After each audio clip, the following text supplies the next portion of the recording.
So this con man pretends to be James Bond, basically, to get a woman to fall in love with him so that he can steal her money. Now, the con man's name is Mark, and Mark is 39 when this story starts, and he's living in England. And bro, he's always been a con artist. He's always taken on different identities and ripping people off, and because of that, he's been in and out of prison. But Mark, he doesn't seem to care. He just wants to make a lot of money any way he can. And so one day, in 2012, he meets a target who's eventually gonna take him down. He walks into a clothing store to buy some clothes one day, and there he meets this woman, Carolyn. And Carolyn is the manager of the store. And Carolyn thinks he's kind of fine. And so they start talking, and they hit it off, and they start flirting, and soon they're dating. Here's the thing, though. Mark, he doesn't tell her that he's a turd who's been in and out of prison for scamming people. Instead, he tells her that he's a wealthy Swiss banker.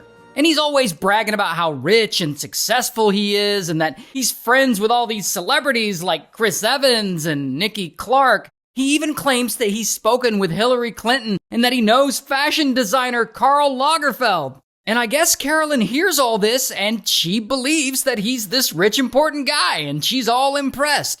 And Mark, he takes her on shopping sprees, and he's always talking about how he wants to buy an airfield to restore vintage planes. Okay, but the reality is, Mark, he's obviously not rich. He's not friends with any celebrities. In fact, he's a liar.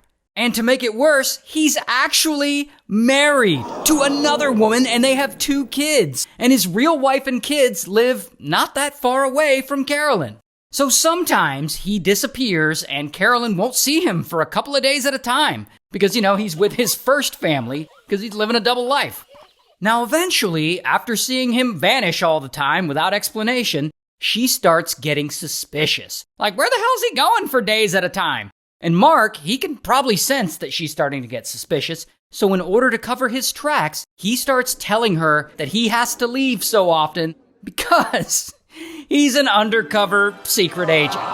He says he's actually working for MI6, the UK's secret intelligence service. That's literally the agency that employs James Bond. That's who he says he works for, like he's fucking James Bond. Anyway, he tells her that the Swiss banker stories and the airfield stories, all of that is just cover for his MI6 missions, and that whenever he disappears for days at a time, it's because he's away on his super top secret assignments. And to try and prove it to her, one day Mark is with Carolyn, and he tells her that his boss wants to see him. And then he drives her over to the MI6 building. When they get there, Carolyn watches him walk past 2 armed guards and into an underground parking lot, somehow. I guess he's trying to make it look like he works there. Now, I guess Carolyn's never met a real undercover agent before, so in her mind, this all checks out, so she believes him.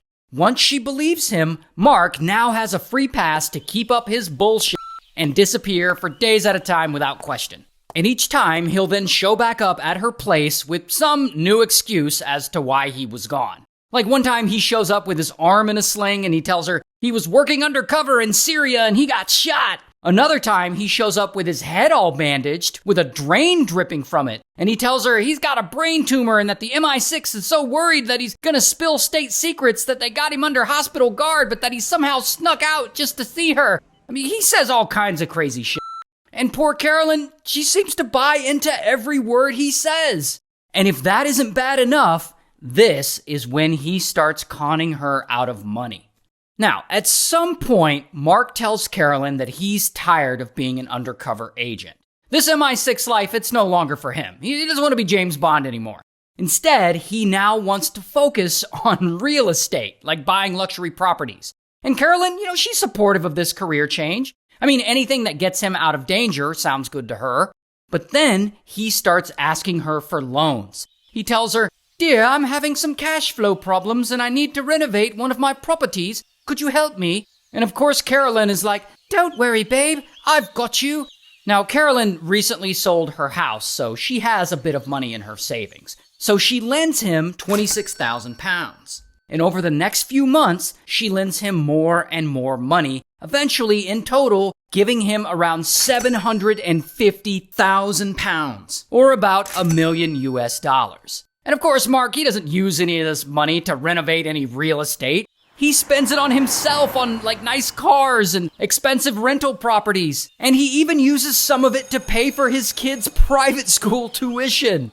Meanwhile, he's still stringing poor Carolyn along. He tells her he's gonna marry her. He even buys her a wedding dress to prove it, probably using the money that she lent him.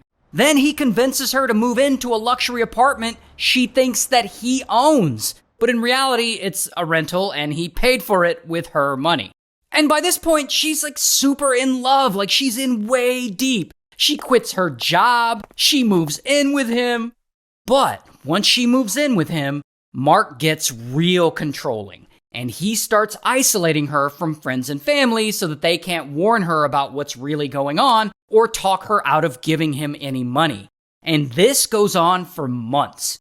But then, once Mark feels that he's drained her enough, he starts to pull away. And slowly, he stops replying to her calls and her emails, and he eventually ghosts her. And that is when Carolyn finally realizes that she's been scammed. And of course, she is devastated about this. In fact, she's so devastated that she even considers unaliving herself, and thankfully she doesn't. But meanwhile, Mark's scamming ass, he's already on the run. He eventually ends up in Spain, and there he just keeps conning people. This time he's like selling London luxury properties that he doesn't own to Spanish buyers. But after a few months of this, the Spanish police, they catch him, and bam, he gets arrested.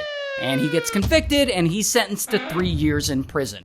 So Mark is finally locked up, justice has finally been served, and he'll never commit another crime ever again. Until... Oh, come on, of course he's gonna commit some more crimes. While he's in prison, he applies for parole, and he's granted temporary release, on the condition that he surrenders his passport and stays in Spain. But of course, that's not what Mark does. As soon as he's out, he goes on the run again.